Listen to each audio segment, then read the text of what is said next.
Hi, Mike here. Thank you for coming back and checking out some more content here on the channel. I wanted to find sort of a sincere and personal way to celebrate pioneering women in technology, and I think that I may have found a way. So, welcome to the first in a YouTube series as well as a podcast called Lightning Leaders, Pioneering Women of Technology. In this series, we're going to be talking about remarkable women, really, who've carved, I guess, distinctive paths in the realm of technology. And really, each of the stories that they're going to be telling is going to be as unique as it is inspiring. So I'll be introducing you to women who have driven change and have really spearheaded innovation, but it's a lot more than just the roles that they've held. We're not going to just be talking about the challenges that they've overcome, but we're going to be talking about sort of the adaptability that they've showcased, but also the ceilings that they've shattered as well. My first guest today has no idea that she's being represented as the first lightning leader in this series. I'm pleased to introduce you to Maya, who's got an incredible story to tell. I'm going to let you hear that story right from her, but first, a quick introduction. Maya's a very talented Salesforce developer, but she's also going to be partnering with me on this channel to create content, so chances are you're going to be seeing quite a bit of her in the weeks and months to come. I haven't known Maya for very long, but she's had a lasting impact on not just the people that she works with, but the people that she works for also. And Salesforce hiring managers, you need to listen closely to Maya's story as well, because there are plenty of lessons for you to learn here also. I'm not going to delay any further. Let's get right to it. So Maya Carter, thank you for joining us. You are a Salesforce developer with True Summit Solutions, a Salesforce partner. I wanted to just give you an opportunity to say hello to everybody. But wanted to just ask you some questions about your background and ask you some questions about how you got into this field. Does that sound okay? Yeah, of course. So hi Okay. everyone, and Mike, thank you so much for inviting me to do this because I think this is really great. I think we really need more things like this. So happy to be here. Good. I'm very happy to have you, and I'm really excited that we're going to be seeing more of you. So thank you for agreeing to be a participant. I think you're going to do terrific. I have no doubts. Tell me a little bit more about what inspired you to become a software developer? Because I told you a little bit when I was young, that was not on my radar. So how did it work for you? What got you kind of in this direction?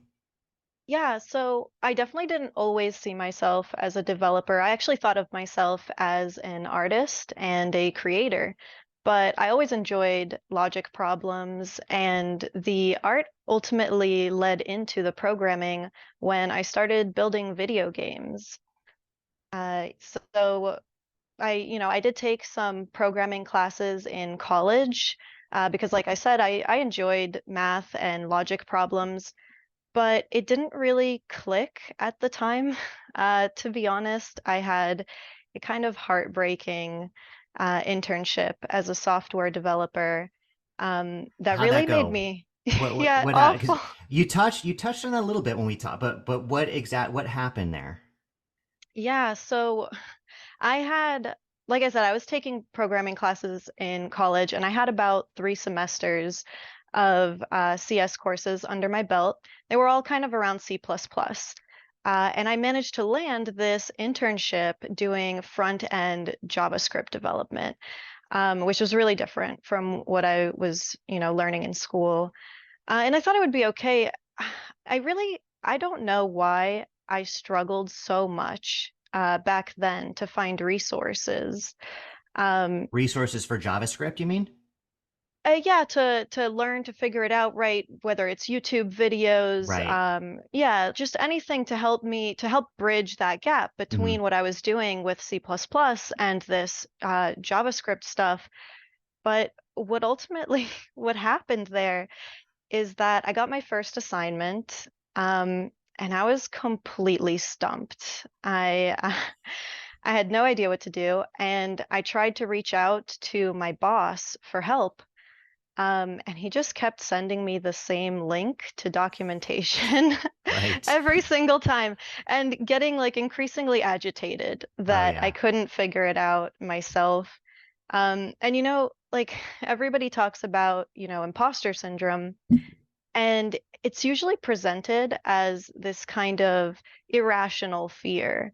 But I had that exact like imposter syndrome nightmare scenario play out, where on the Friday of my first week, my boss told me, go home and over this weekend figure out how to build this thing that you need to build. And if you can't figure it out, don't bother coming back. Wow. Wow. Yeah. Yeah, and I never went back and I dropped out of CS the following semester. So that killed it for you, right? I mean, that was pretty much it. You not only didn't go back to that job, but you dropped out of computer science. Like you're like, all right, this is not for me. Yeah, yeah, I took that as a sign that I wasn't good enough. That's interesting. So, and you were about how you're in college at this point, right? And Yeah, and and so that's when you're like, okay, that's it. And then you shifted, you pivoted, you went into a different direction. What I did direction did you go? yeah, completely different direction. I switched majors to creative writing, and that ultimately led into teaching. But I dabbled in all kinds of things even after becoming a teacher. I was really into art and writing stories. Actually, for a brief time, I was posting a comic on Webtoons. That was during the pandemic, but actually, that was early in the pandemic because what happened in the pandemic, I was teaching when that hit, and it gave me this really unique opportunity to invest in myself and to try something that I had always dreamed of, but I had never actually like properly given it a shot, which was building a video game. So I was 29 when when I started looking for resources online, YouTube channels and Okay. Twitch streamers, And and all that this kind is of during the stuff. pandemic, right? And Yeah, you are gainfully employed. Are you working as a teacher at this point? yes. So I was actually working as a preschool teacher at the Okay. time. And this is kind of how I found myself in this place where I had this opportunity because you really can't keep 3-year-olds on Zoom that long. You know? Definitely not the amount of hours I used to work when we were in person. Right. So just a bunch of time opened up in my day, and I decided to spend it trying to learn to build video games. So that's an interesting change in direction there, especially considering your background, right? Where computer science was your focus and then you had that experience and now it's in your rearview mirror. What inspired you to start looking at video games? I'd always been a big fan, and actually, I did dabble in that a little bit in college. So I had tried Unreal Engine, and I had also I played around with RPG Maker, Hmm. which is a no-code kind of engine that I was trying out when I was studying writing. Uh, so I definitely always was like kicking this idea around. I just didn't give it a proper go until that moment. Right. So now you've got all this time available to you. You've started to shift your focus and learn, but you're learning game development now just sort of to give yourself something to do. It's sort of like a personal objective. You're not necessarily looking at this as like a career shift at this point, are you? Oh no, totally not. It started out 100% just for fun, just a Okay. hobby. And yeah, I fell in love with it. I mean, really with the first game that I built, which was a super simple game, but like first game, I was just already completely hooked. Um, and I do want to say that it really wouldn't have been possible for me to learn to do that and to get as far as I did with it if it weren't for the online communities Right. that supported me on that journey. The people who were posting free educational content online and then the communities that formed around that content. Now that you've shifted your attention, you're getting into game development. You did that first game and now you're hooked. You've settled on a framework now at this point, I would imagine, right? You talked about looking at Unreal, but now you've settled on what? So I build all of my games in Unity. Uh-huh. Yeah, and so yeah, so I did try, like I said, Unreal Engine and RPG Maker, but ultimately I was really drawn to Unity for really three main reasons. One being its like flexibility, Hmm. two being its accessibility, and then like finally just like the sheer amount of content. that existed online to teach how to use it. And this is actually really something that I think Unity shares in common with Salesforce. Because by what I mean by flexibility, right, is that if I learned to use the platform well, there was really no limit to what I could do with it, right? I could build 2D games, I could move on to 3D games, I could even do AR and VR games with enough skill. And by accessibility, I mean that there's really a lot on both platforms that an aspiring developer can do with very little programming ability, but kind of infinite possibility to move beyond that, and do even more. Right. So yeah. Yeah, that was. I think that was one of the things that really stood out when we were talking, right? When we interviewed together for the first time, the question always comes up: what's your background and experience in Salesforce development? Right? That was a question that I got asked about 1,000 times, and so I naturally asked that question as well when I'm talking to candidates, and you didn't have any, right? I mean, isn't that the case? Like you had no professional experience, and that was sort of like a, traditionally that's like a red flag, right? If you're interviewing for a position and somebody doesn't have professional experience on that platform, that's a concern. But talking about your background and specifically talking about Unity and understanding sort of the parallels between that unique development environment and the very unique development environment in Salesforce, it seemed like if you could get up to speed in Unity development, there was really no reason to believe that you couldn't get up to speed in Salesforce development. Do you feel the same way? And do you draw similar parallels between what you experience in Unity and what you've experienced in Salesforce? Yeah, so it was actually a really smooth transition from Unity to Salesforce, I thought. So for one thing, Unity scripts are written in C Sharp, which is basically Java, and so is Apex. So transitive property, like it was basically the same in that sense. Yeah, And then both programs also they have so much built-in functionality, which means you're really not getting, you end up doing some very high-level programming. You're really not getting bogged down in allocating memory or doing garbage collection, right? But it does mean an initial investment in learning what tools are available on that platform. right. Uh, And then do you feel like do you feel like there's difference? Do you feel like there's parallels, I guess I should say, between the tool set in Unity and what you experience in Salesforce, or is there sort of a gap between those two? I mean, there was definitely like I did trailhead, right? A lot. So like it's not that I just jumped and immediately picked it up, right? I Sure. learned a lot of Salesforce specific stuff, but that jump was like I said, pretty smooth. And then also like I found all the time that stuff was coming up as I was learning Salesforce that were concepts I'd already explored in Unity. So like for example, when I started building LWCs and I was learning about events in that context, right? I'd built event systems in Unity to decouple my code. So I was very familiar with the pub sub model, just Right. not from the perspective of web development. And it was actually really interesting getting to see this thing that I knew and was familiar with and used all the time, used in this other way. Right, right. Yeah, and see, that's what I felt when we were speaking initially. That's what I felt was relevant, that I felt easily could be overlooked by somebody who's really just not thinking of it in those terms. Sure. When we were talking about,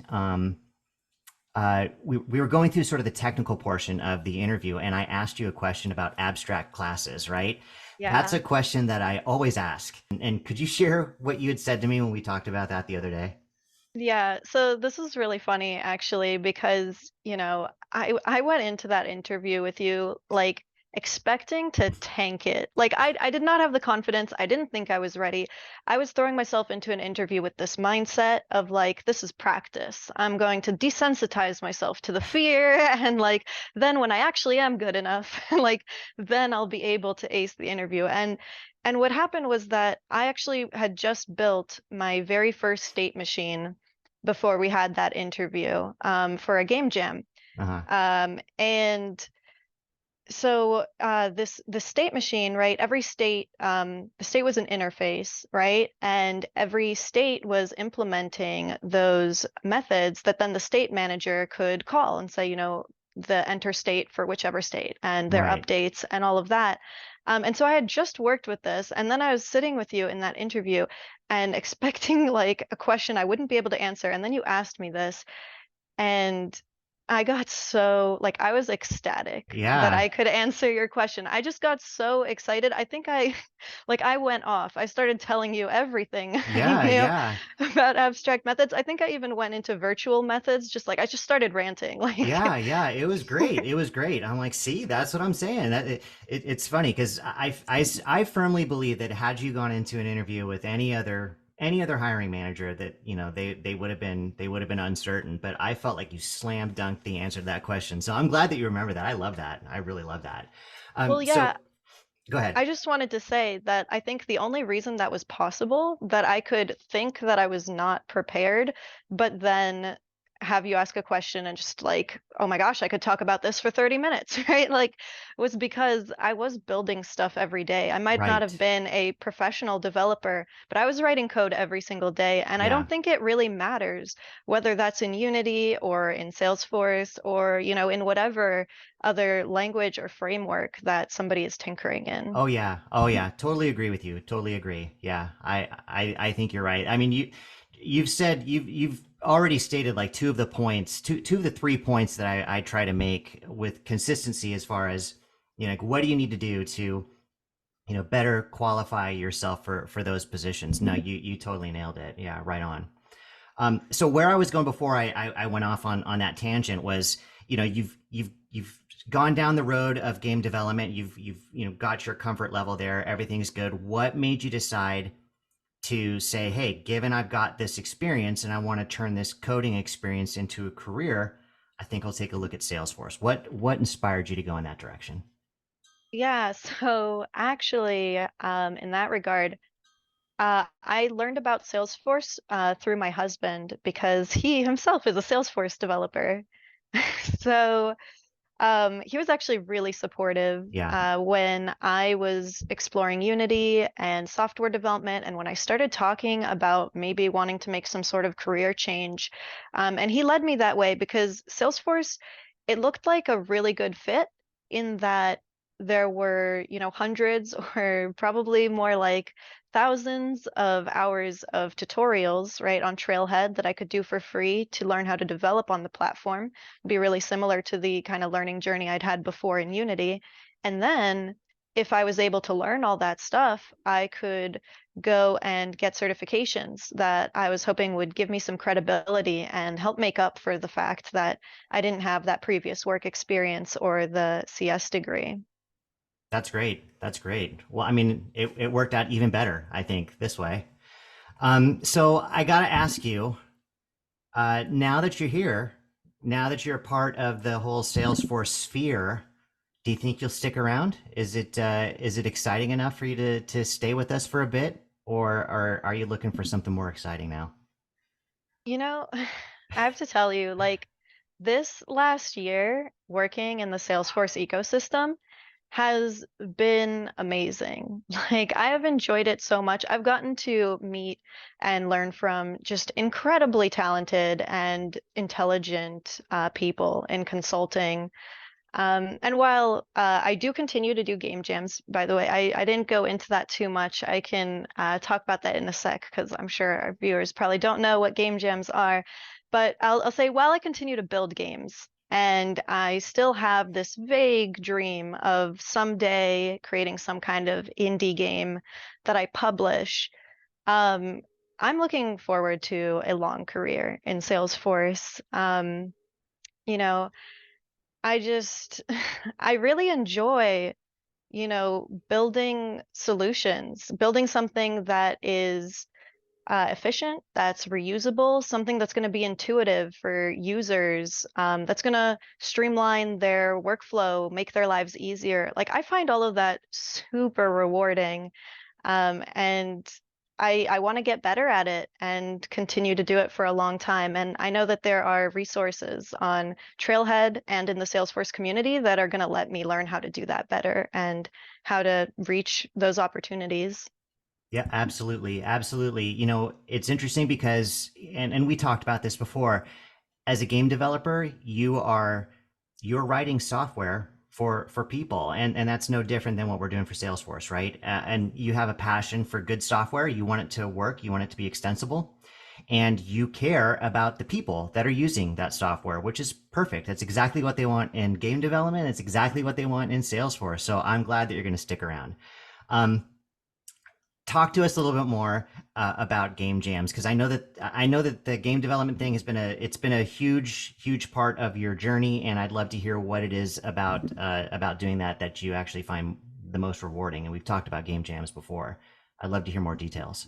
Yeah, for sure. So, for viewers who don't know what a game jam is essentially a game building competition where solo developers and teams compete to build an entire game from scratch in just a few days.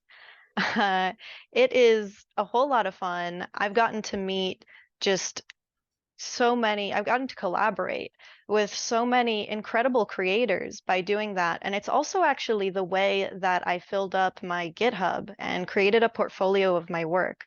Because, like I said, without the CS degree, right, without the previous work experience, I really needed to lean heavily into ways to prove that I know what I'm doing. So, yeah, I was able to build out a bunch of work that way. But in addition to that, and to the great friendships that I've made in the jamming community, my teams have gotten to celebrate some pretty big successes. We like our first game that we submitted to a game jam ranked fifth in fun in the Ludum Dare game jam out of like over 2,000 submissions.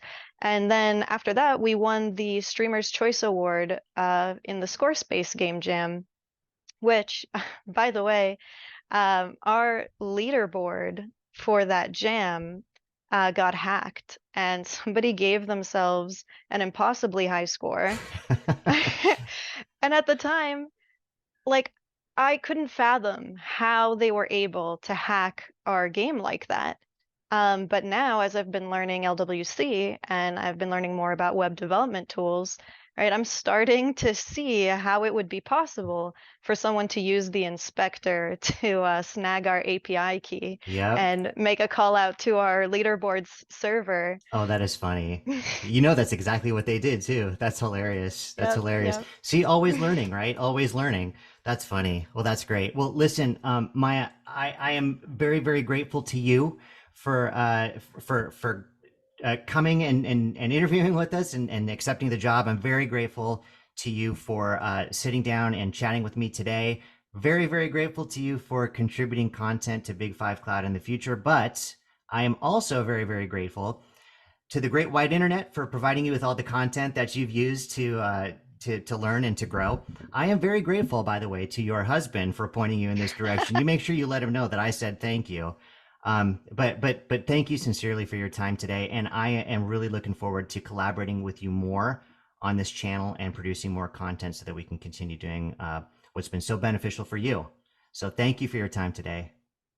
Yeah, absolutely. And thank you, Mike, for inviting me here today, but also for opening the door for me, giving me a chance, right? Like you said, on paper, it wasn't super obvious that I could do this, and I've just been so happy. So Well, thank we've you. been very, very happy to be working with you. We have, and our clients have as well. So thank you.